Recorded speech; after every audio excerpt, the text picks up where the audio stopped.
He almost walked past her. That is the part that will live in him forever. The part he cannot outrun no matter how far he travels, no matter how many years pile up on top of that night. He almost walked past his own mother. He was pulling his suitcase along the edge of the road, tired down to the marrow of his bones after 22 hours of travel, and he almost walked right past the woman sitting on the low concrete wall outside the bus depot with a warm cloth bag between her feet and nothing else. No phone. No money. No one coming for her. Just a woman in her late 60s sitting very still with her hands folded in her lap the way she always folded them when she was trying not to let anything show on her face. That was what stopped him. Not her face. Not her name on his lips. The hands. He knew those hands before he knew anything else in this world. They were the first hands that ever held him. And they were folded in her lap on the side of a road in the dark as though she was simply waiting, patiently, with no apparent alarm, for something that was never coming. He stopped walking. His suitcase rolled one more half-turn and then stopped too. He stood there for 3 seconds that felt like the full weight of the 38 years he had been alive pressing down on his chest at once. And then he said the only word that existed. Mama. She looked up. And the look on her face was not relief. It was not joy. It was something older and more complicated than either of those things. It was the look of a woman who had learned, slowly and at great cost, not to expect anything, and who was now being asked by some unreasonable corner of her heart to start expecting again.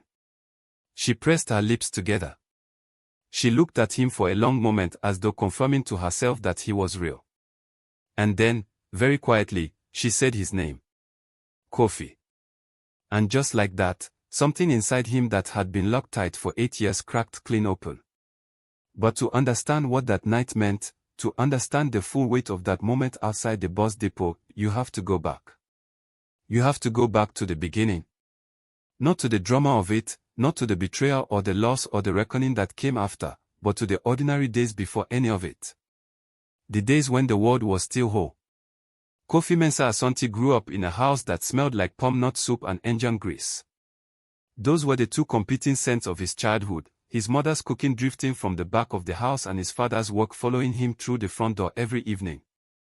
His father, Emmanuel, was a mechanic.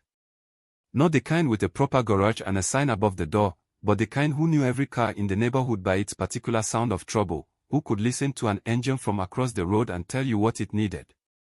He kept his tools in a wooden crate under the house, each one wrapped in an oily cloth, and he treated them with the same care another man might treat ceremonial objects. Those tools were not things to him. They were how he took care of his family. Everything else flowed from that. His mother, Agnes, taught primary school in the mornings and ran the house in the afternoons with a kind of quiet efficiency that made it look easy, which meant no one understood for a long time how much it was costing her. She was not a woman who spoke about her own exhaustion. She was a woman who got up before the rest of the house, heated the water, made the porridge, packed the lunches, walked to school, stood in front of 32 children for 5 hours, walked home, started the soup, checked the homework, ironed the uniforms, and then, when everyone else was asleep, sat at the kitchen table with the household account book and worked the numbers until they added up to something that could last them to the next month. She did this for years. She did it without asking for a standing ovation. She did it because it was necessary, and necessary things, in her understanding of the word, simply got done. Kofi was the second of 3 children. His older brother, Kwabena, was 4 years ahead of him, broader, louder, quicker to laugh and quicker to anger, the kind of son who took up a lot of space without meaning to. His younger sister, Abina, was 7 years behind him, small and watchful and possessed of an intelligence that made adults slightly nervous. Kofi himself was the quiet one. The one who sat with his mother in the kitchen not because he had been asked to but because he wanted to. The one who watched how she drained the palm oil from the pot with a careful tilt of her wrist, who learned the exact moment to add the crayfish, who understood without being told that cooking in that house was not just feeding people, it was the daily, unannounced renewal of a claim. This is my family. I am feeding them. They will be all right. He was not a brilliant student in the way that teachers noticed immediately. He was the kind of brilliant that took a while to show itself, patient, methodical, the kind of mind that turned a problem over and over until he had seen it from every angle. His secondary school results surprised the people who had not been paying close attention. They did not surprise his mother. She had been paying close attention since the day he was born. His father died when Kofi was 21. A brief illness that became serious faster than anyone expected, and then it was over. The house went quiet in a way that was different from ordinary quiet. It was a quiet with a shape to it, with a specific location in every room, the particular empty of a place where someone used to be. Emmanuel's wooden crate of tools sat under the house for 3 months untouched. Then Agnes gave it to a young mechanic in the neighborhood who had been apprenticing at the roadside workshop near the main road. She did not make a ceremony of it. She simply handed it over one morning and walked back inside. Kofi watched this through the window.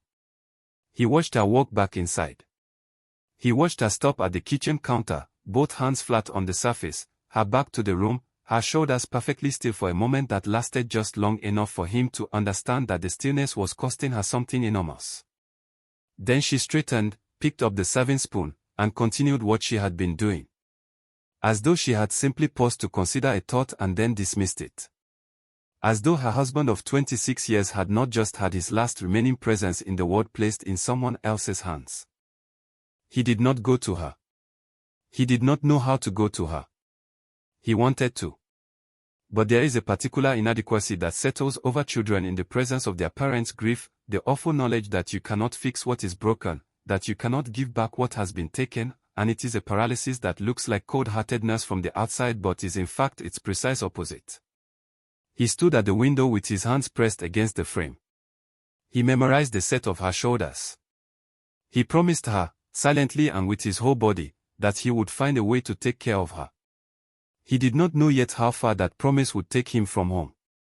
Kwabena, the older brother, had married by then. His wife was a woman named Adwa, precise and neat, with a particular way of speaking that made every sentence sound like a final decision. She was not unkind, exactly. She was the kind of woman who was very clear about what belonged to her and what did not, about whose responsibility something was and whose it was not, and she had married Kwabena with a very clear understanding of what she was building and what she was not. Children came quickly.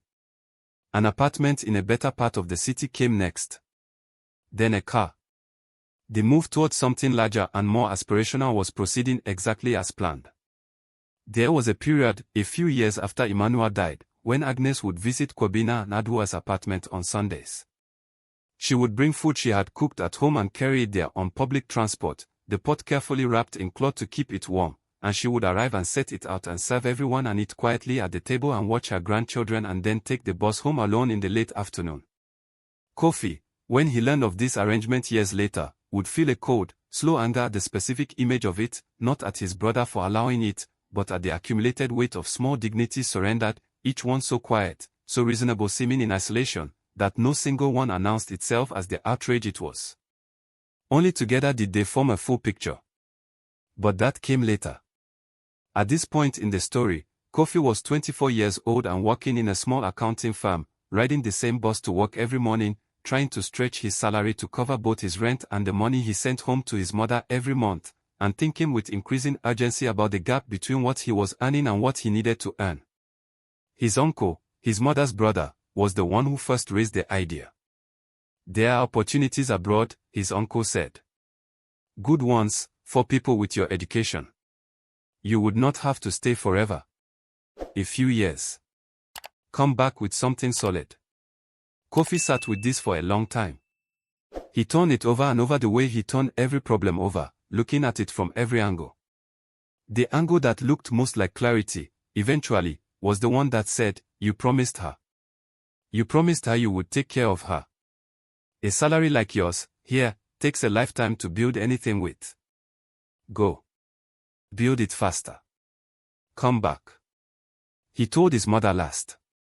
He had told everyone else first, his uncle, the friend who was going ahead of him, the woman at the consulate who processed his papers with the speed and efficiency of someone who did this dozens of times a week.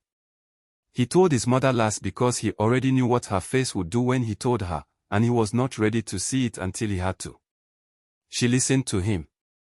She listened with her hands folded on the table in front of her, those hands, and her eyes on his face, not with accusation, not with pleading, but with the specific attention of a woman who has been in this world long enough to know that you do not always get to keep the things you love most near you. When he finished, she was quiet for a long time. Then she said, very simply, that she was proud of him. That his father would have been proud of him. And then she asked if he had eaten, because there was soup.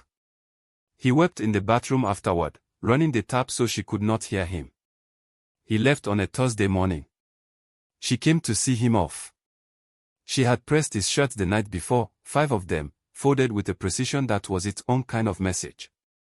She stood at the drop-off and she hugged him with the full pressure of both arms, which she did not always do, and she held on for a moment that was one breath longer than her usual embrace, and then she let go and stepped back and looked at him clearly, and she said, "Remember who you are." He said, "I will come back."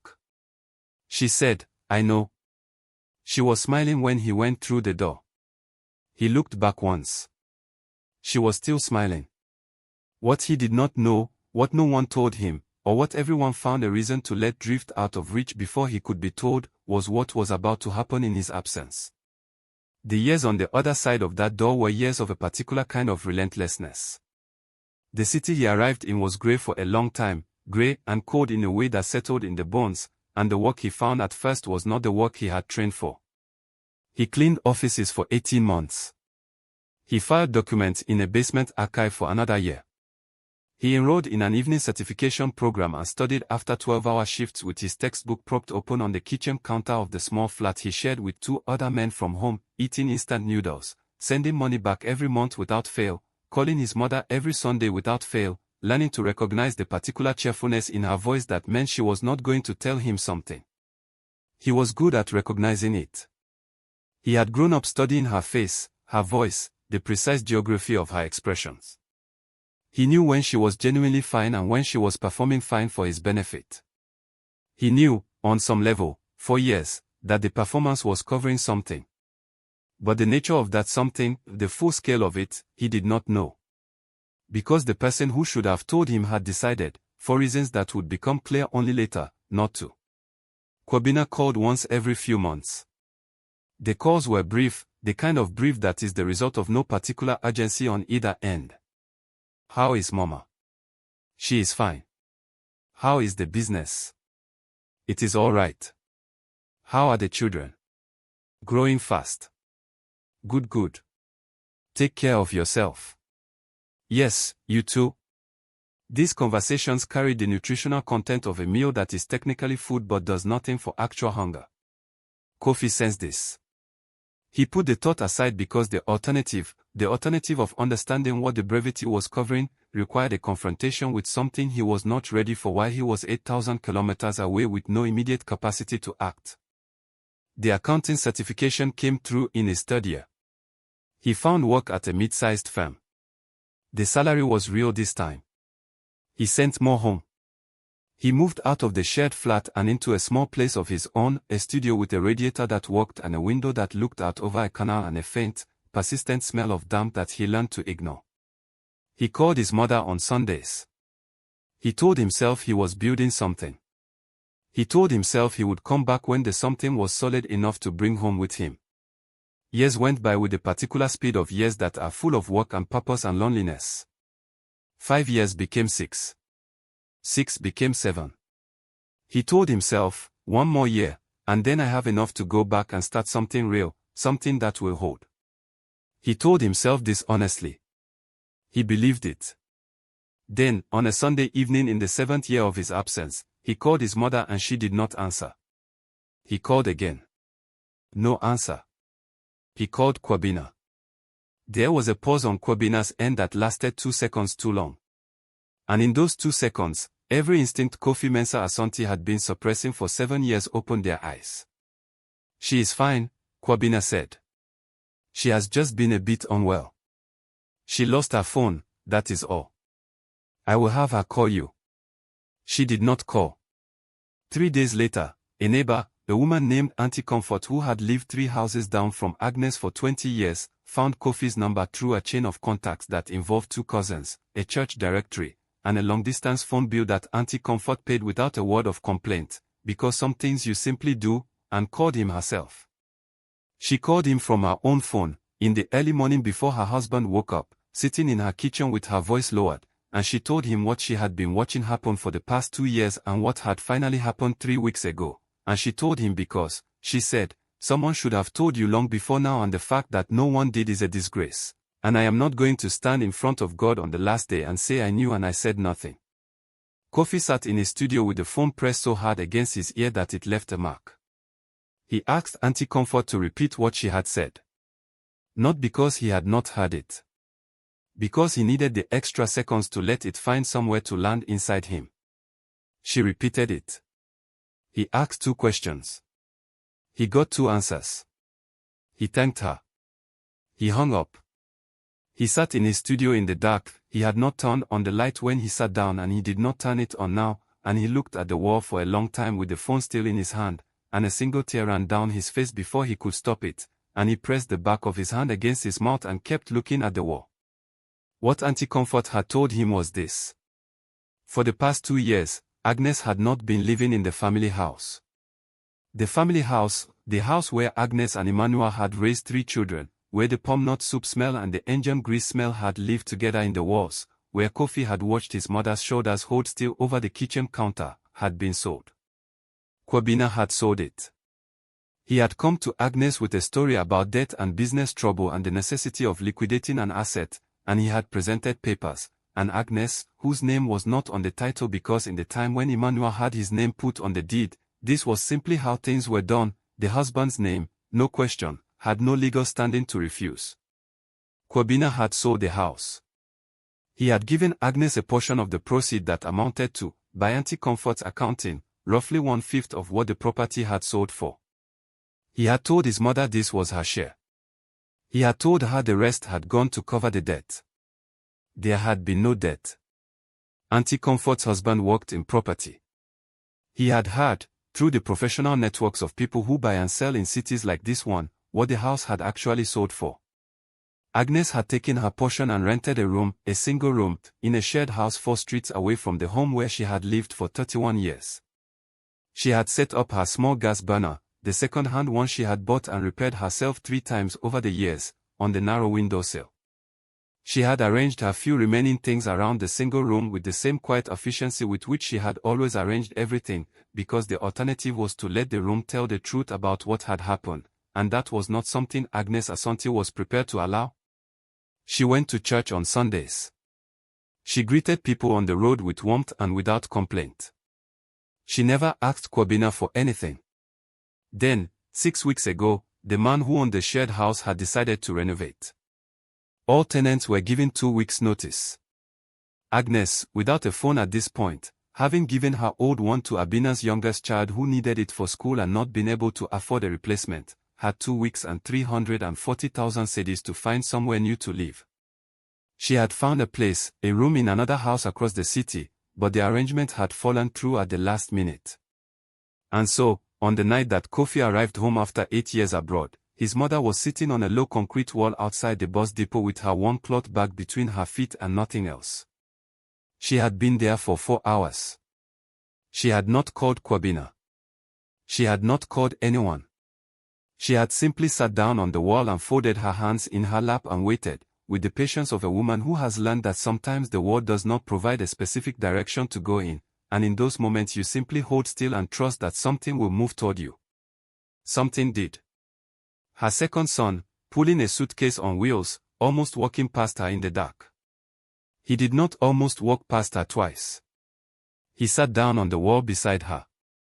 He put his arm around her shoulders, carefully, the way you hold something that has been under too much pressure for too long. She leaned into him by exactly 1 centimeter, which for Agnes Asante was the equivalent of another woman collapsing entirely. He could feel the thinness of her through her clothing. He felt a shame so sharp it was almost physical, a hot thing behind his eyes, in the back of his throat. Not shame at her. Shame at the distance. Shame at the Sundays when the performance of fine in her voice had been so convincing that he had let himself be convinced. Shame at the years he had spent building something solid enough to come back with, while the foundation of everything was quietly being removed from underneath her. He did not say any of this. He sat beside her on the wall. He held her. After a while, she said, "You should have called before coming. I would have had something ready for you." He laughed. It came out wrong, too sudden, too uneven at the edges, but she understood what kind of laugh it was. She patted his knee once, twice, the way she had always patted his knee when he was small and upset about something, and she said, "Do not cry. Everything is all right now." He thought, "It is not." But he said nothing. He picked up her cloth bag and put it on top of his suitcase and he said, "Come, let us go." He had booked a guest house from his phone on the plane, small but clean, run by a woman named Mame Sawa who had a habit of appearing in doorways at useful moments and asking whether people needed anything, which on that particular night they did. She gave them 2 rooms, brought a tray with tea and sweet bread without being asked, and retreated with the tact of someone who understands that some reunions need to complete themselves in private. Kofi sat in his mother's room while she drank her tea. He watched her hands around the cup. He watched the careful way she held herself, upright, composed, as though the room were being observed by someone whose opinion she cared about. It took him a long time to realize that the observer she was performing for was herself. That this was how she maintained her own sense of herself in the world, by refusing to let even her own private moments fully acknowledge what had been done to her. He told her he knew. He told her about Auntie Comfort's call, about what he had learned, and as he spoke he watched her face go through a series of small, controlled adjustments, each one a quiet rebuttal of the impulse to fully react.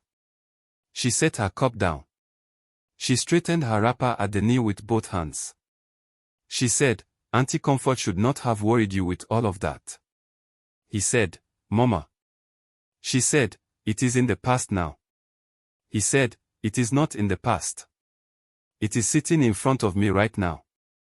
She looked at him then, really looked at him, the direct, clear look she had always given him when she wanted him to understand something without her having to say it explicitly. And what she was telling him, with that look, was this: "I know what happened. I know what was done. I made my choices and I am still here and I am intact, and I need you to understand that my intactness does not depend on what you do next. It depends on me. It has always depended on me." He understood it. He also understood that it was not the end of the conversation, only the pause before the part she would need time to speak. He called Abina that night. His younger sister was living across the city with her husband and 2 children, working as a seamstress out of a workshop attached to her house. She had known about the house sale. She had known about the room. She had not told Kofi because, and here she was honest in a way that cost her something, he could hear it in her voice, because she had told herself that telling him would not change anything, that he was far away and what could he do, that she was managing, that Mama was managing. There was a long silence after she said this. Then she said, "I was wrong." He said, "Yes." She said, "I should have called you." He said, "Yes." She said, "I am sorry." He said, "I know." He did not make it easy for her. He could have made it easy, said the forgiving thing quickly, moved forward, smoothed it over. He did not do that. He let the weight of it sit between them for a moment that was uncomfortable and necessary, and then he said that he was not there to assign blame, he was there to fix what could be fixed, and he needed her help. She said, "Whatever you need." He believed her. Abina had always been honest about her mistakes in a way that Kwabena was not, and it was this quality, the ability to name a wrong thing and not immediately reach for justification, that made the difference between people you could work with and people you could not. He did not call Kwabena that night. He lay in his guesthouse room with the ceiling fan turning overhead and the sounds of the city coming through the window, the distant music from somewhere, the motorbikes, the voice of someone selling something 2 streets over with the particular cadence of a call that has been made so many times it has become its own kind of song, and he thought about what he was going to do and in what order he was going to do it. He had money. Not a great quantity, but enough. Enough to rent a proper apartment, 2 bedrooms, in a quiet part of the city, the kind of road where the trees were old and the air was slightly cooler than the streets around it. Enough to furnish it simply but well. Enough to set up the small consultancy he had been planning for years, from his studio across the ocean, building the client base remotely, ready to transfer the operation fully when the time came. The time had come. He spent 3 days finding the apartment. He took his mother to see it on the 4th day. She walked through each room without speaking, her hands clasped in front of her, her eyes taking in every detail with the careful comprehensive assessment of a woman who has spent decades evaluating what a space requires and what it can give. She stood at the kitchen window for a moment and looked out at the small concrete yard behind the building where someone had planted 3 pots of something green and flowering along the wall. She said nothing about the yard. She simply stood there, looking at it, and her hands unclenched slightly. He said, "What do you think?" She said, "The light is good in here." He said, "We can get curtains for the bedroom window, whatever you want." She said, "I do not need curtains. I like the light." He took the apartment. He paid 3 months up front. He and Abina spent 2 days buying furniture, not expensive, not elaborate, but solid and real, a proper bed with a good mattress, a small dining table with 4 chairs, a bookshelf, a sofa, lamps, a new gas stove. Not second-hand. Not repaired. New. Agnes protested the price of each thing in a way that was formal rather than genuine, the protest of a woman who has been responsible for other people's comfort for so long that accepting her own comfort without apology required a specific kind of permission she was still working out how to give herself. He watched her, on the second evening in the new apartment, stand at the kitchen counter and begin to cook. She had brought her warm cloth bag with her from the guest house, and inside it, he discovered, was a small bundle of dried ingredients, crayfish, peppers, bay leaves, carefully wrapped in paper. She had been carrying these things with her on the night he found her at the bus depot. She had been sitting on the wall outside the bus depot in the dark with her dried crayfish and her bay leaves, waiting with no destination, and she had held onto those ingredients because they were hers and they were the promise of a meal she could make for someone if there was ever a surface to make it on. He stood in the doorway of the kitchen and watched her drain the palm oil from the pot with the careful tilt of her wrist he had memorized as a child. And he understood, in a way he could not have understood at 24 or even 30, that his mother had never, not once, in all the years of Emmanuel's death and the house sale and the single room and the bus depot war, stopped being who she was. She had not been diminished. She had been displaced. Those were entirely different things. He sat down at the kitchen table. He watched her cook. He did not say anything. Neither did she. But the silence was the right kind, the kind that holds 2 people rather than separating them, the kind that says everything has already been said that needs to be said, and now we are simply here together in this kitchen and that is sufficient and true. He called Kwabena on a Wednesday morning, 2 weeks after his return. He had waited those 2 weeks deliberately, to let the heat of the initial knowledge burn down to something he could hold steadily in his hands, to let the actions he had already taken speak for themselves before he said a word, to give himself enough distance from the night at the bus depot that his voice would stay level. It did not entirely stay level. He said he was home. Kwabena said welcome back, in the tone of a man who has been expecting a call and has prepared for it. He asked about the flight. Kofi said it was fine. And then there was a pause, and in the pause the pretense of ordinary conversation exhausted itself, and Kofi said, "I found Mama sitting on the side of the road at night with nowhere to go." Kwabena was quiet. Kofi said, "She had been there for 4 hours." Kwabena said, "She should have called." Kofi said, "Do not finish that sentence." Kwabena was quiet again. What followed was not a screaming match. It was not a dramatic confrontation with furniture overturned and old wounds split open in an explosion of accusation. It was, in many ways, worse than that. It was a quiet conversation between 2 men who had grown up in the same house and arrived at opposite understandings of what had been owed unto whom. Kwabena's defenses were not monstrous.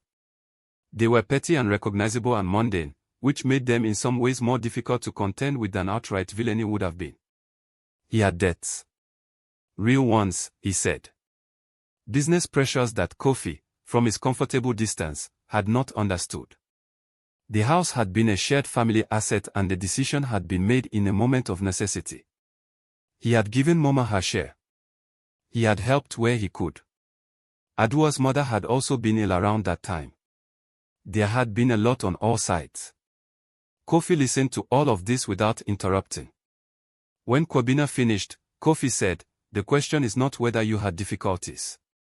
The question is whether our mother, who worked every day of her life to raise us, deserved to end up sitting on a concrete wall at night with nowhere to go while you live in a 4-bedroom apartment."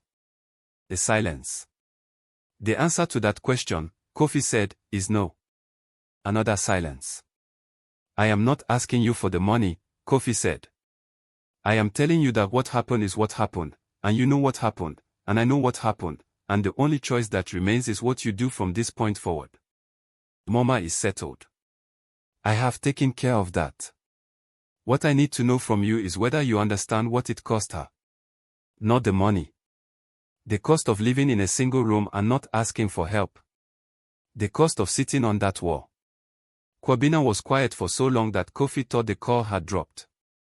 Then Kwabena said, in a voice that had something different in it, something that had the sound of a wall developing a crack, "I did not know it had gotten that far. I thought she was managing." Kofi said, "She was managing.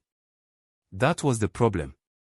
She has been managing alone since Papa died and we let her, because it was convenient to let her." The crack in Kwabena's voice widened by a fraction. Kofi said, "I need you to go and see her. Not to defend yourself. Not to explain. Just to see her." Kwabena said, "And if she does not want to see me?" Kofi said, "Then you will have learned something." "But I think she will. Because she is not like us, Kwabena. She does not hold things the way we hold them."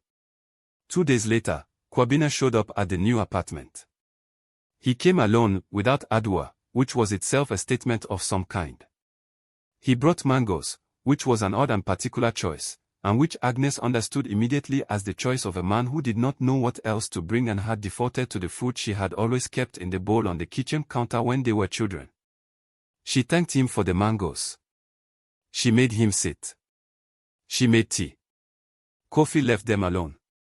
He went and sat in the small concrete yard at the back with the 3 pots of flowering things along the wall, and he listened, without meaning to, through the open window above him, to the sound of his brother's voice and his mother's voice in the kitchen, and what he heard, not the words, just the sound of them, was the sound of something working to unsay itself.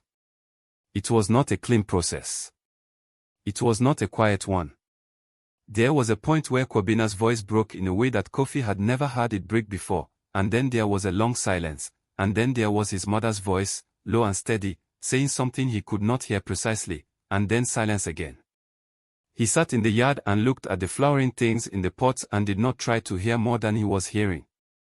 Later, when Kwabena had gone, Agnes came out and sat in the other plastic chair in the yard. She said nothing for a while. Then she said, "He told me he was sorry." Kofi said, "And?" She said, "I told him I accepted it."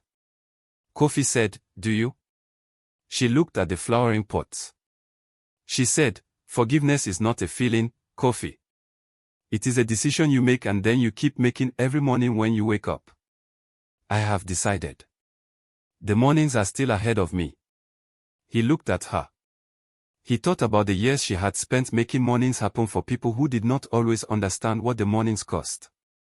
He thought about the dried crayfish in the cloth bag. He thought about the hands. He said, "I should not have stayed away so long." She said, "You were building something." He said, "I was building something that should have included coming back sooner." She said, "The thing you built is what allowed you to do all of this," and she gestured at the apartment behind them, at the new furniture, at the kitchen with its proper stove.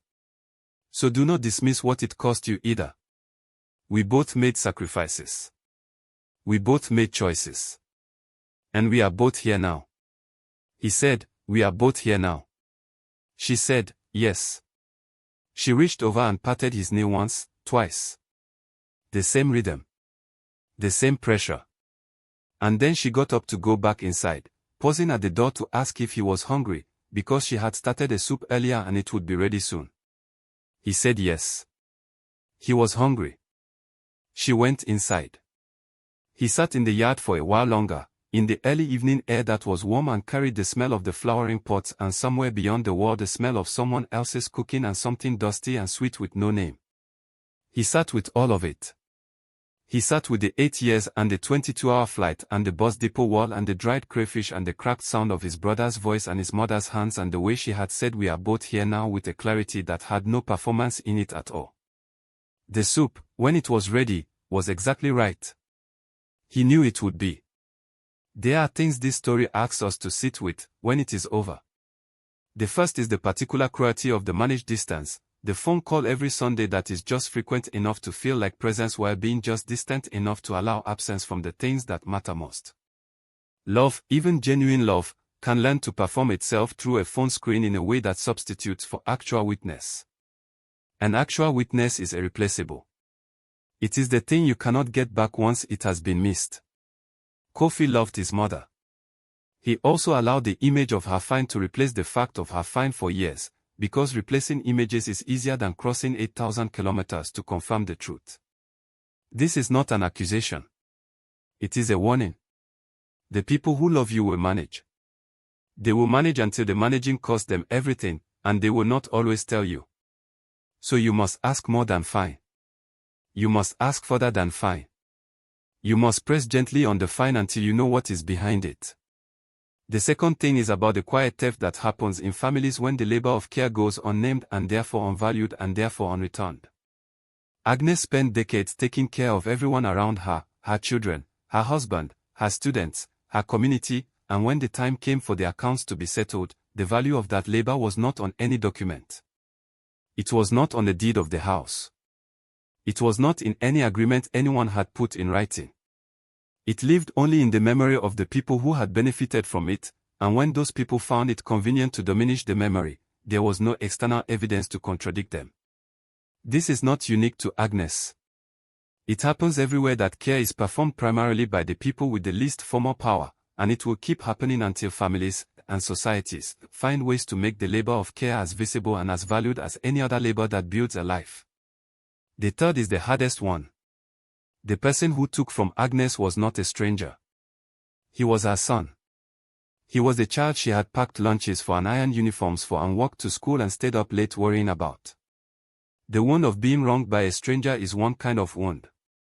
The wound of being wronged by someone you raised and fed and loved is a wound with a specific location in the body that does not correspond to any named organ but that anyone who has experienced it can point to without hesitation. Kwabena was not a monster. He was a man who had allowed the habit of taking his mother's resilience for granted to metastasize, quietly and over many years, into an act of genuine harm. He did not set out to harm her.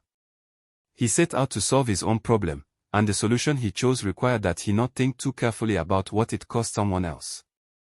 This is the most ordinary kind of harm there is. It is ordinary in proportion to how much it destroys. And yet Agnes said, forgiveness is not a feeling. It is a decision you make and then you keep making every morning. She said this not from weakness, not from the absence of injury, but from the full knowledge of what the injury was and the specific choice to refuse to let it be the last word. There is a kind of strength that looks, from the outside, like patience or resignation or the absence of anger, and it is none of those things. It is the strength of a person who has decided that what she is building, which is her own life, her own wholeness, her own continued claim on the future, is worth more than the satisfaction of holding the injury close. She chose to build. This is what strength actually looks like when it is not performing itself. So, after everything, after the bus depot war, after the single room, after the years of Sunday phone calls that never went deep enough, after the dried crayfish in the cloth bag, after the cracked voice of a brother who had learned something terrible about himself and had to live with knowing it, after the soup that was exactly right, after the yard with the flowering pots and the evening air and the two of them sitting in the quiet together on the other side of the long way back. Here is what this story is asking you, directly, right now, before you look away. Is there someone in your life who is sitting on a wall somewhere, not necessarily a concrete wall on a darkened road, but a wall of managed difficulty, of performed fine, of resilience so practiced it has become invisible, and are you the person who almost walked past them without stopping to look at their hands?